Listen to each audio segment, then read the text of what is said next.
Do you guys remember the good old days? Nope, not those good old days, that's too far. I mean like back when memes were good, when they were simple, when you could understand them because they were just top text, bottom text. Nowadays we got all this fancy stuff. Makes my head spin. I'm just a simple late millennial, and I can't understand all this Gen Z humor. All kidding aside, I want to understand what happened to good old-fashioned memes. I want to understand why they changed, why they fell apart, and most importantly, who's to blame. Because I think there's a very interesting way that the decline of memes perfectly reflects a larger technology and culture shift. Us humans have a very silly habit of inventing technology before we're ready for it. It happened in World War I, it happened in the movie 2001: A Space Odyssey, and I think it's happening again now. And so I want to track the rise and fall of memes as a reflection of this weird cultural lag period I think we are stuck in right now. This is Whatever Happened to Memes.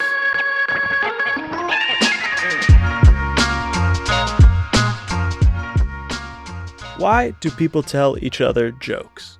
Well, I do it because I have severe anxiety, and if I don't make someone laugh every 5 minutes, I implode. But the average person does it as a form of social cohesiveness or dominance. Humor is a subtextual form of communication.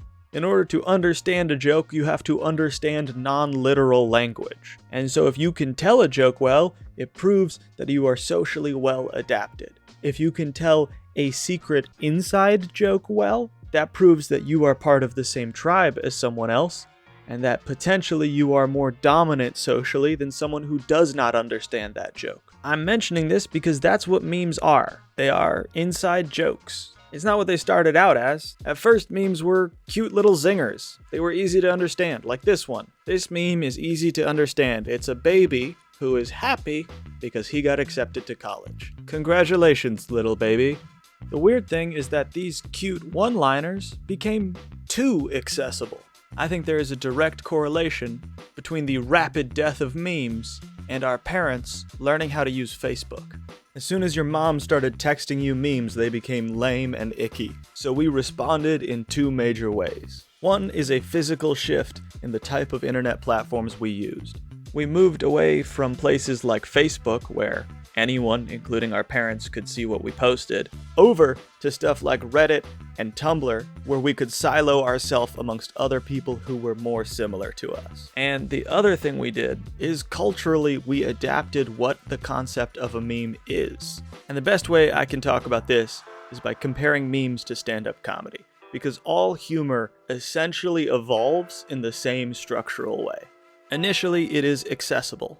Jokes that don't require context, like good old 1950s one-liners. My wife left me today because she's a B-word and she never does the dishes. That would have been hilarious in 1950, trust me.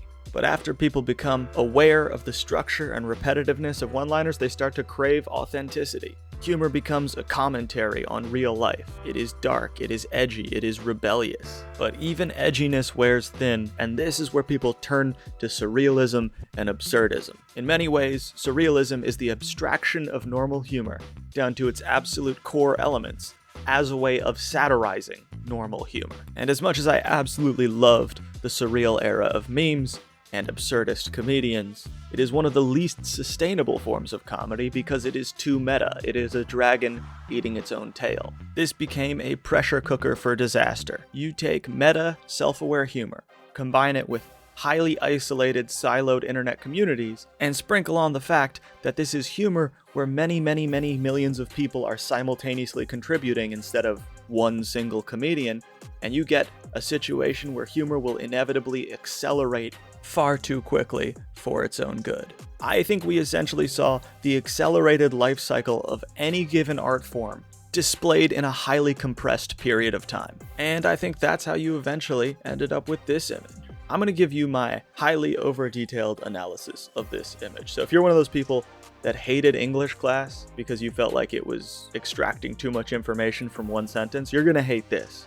The core of this image is Lord Farquaad, who at this point in our culture was ironically funny. He's from Shrek. He's weirdly animated. He's short. He's a generic form of humor, so this is satire.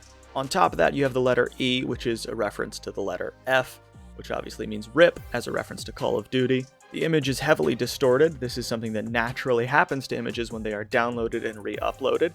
So this distortion on the image is intentionally there as a way of saying that it has been overshared. Add on Markiplier's face, who is a widely accessible, fairly vanilla internet personality, and you have a meta commentary on the concept of oversharing and self-referentialness. I'm not saying the person who made this meme was consciously trying to do that, but I think that is the reason that this image resonated with people on a subconscious level. And when I saw this meme, I thought, well, there's nowhere we can go from here. Obviously, memes still exist, but they've kind of stabilized and become pretty bland, in my opinion. So here is where we're going to connect it all to modern American culture. Because I think a lot of what's happening in the world nowadays follows the same trends as memes. See, a lot of people talk about how the internet has siloed us from each other, but I would argue initially it didn't do that. Early Facebook was actually pretty communal. I think when the internet was completely unsiloed, it actually had different problems that forced us to silo it. We were overexposed to how many other humans there are. We no longer got to live in a beautiful little town or suburbia where we were the most talented juggler we knew. I don't know why I picked juggler there, but it felt right. Point is that if you thought you were good at any one skill, it would take you 5 seconds on the internet to find a lot of people who were better than you. And that was scary, because what if one of those more talented jugglers came to town and took your job? That's right, I'm xenophobic of jugglers. The internet made us feel fragile and small. We kind of needed to retreat into slightly smaller communities. However, people have taken advantage of the siloing of information and used it to spread rampant misinformation. So here's my extremely unoriginal perspective. We should talk to each other more. I genuinely don't think humans are hateful monsters who want to put other people in pain. I think humans are easily scared, and we are all very susceptible to fear and nostalgia-based propaganda. This video, for example, I based it on the idea that memes are dead, which is a little bit of a loaded premise, because how do you define memes? I would argue that TikTok trends are memes. I think the fact that kids these days learn a dance and then share it with each other on the internet is genuinely awesome. The internet is a tool, and we weren't ready for it, but we're slowly catching up. I don't know about you guys, but I trust internet news a lot less than I used to, and I actively try to use my phone as little as I can. Those are things that weren't true 15 years ago. And I think if we want to fix the internet, we can do that by avoiding our base urges, and instead of racing to create in-jokes, spread some love. Which is a fancy way of saying that you should post a picture of Grumpy Cat. It's more accessible than E. And it might just save America. God bless America, and God bless our memes.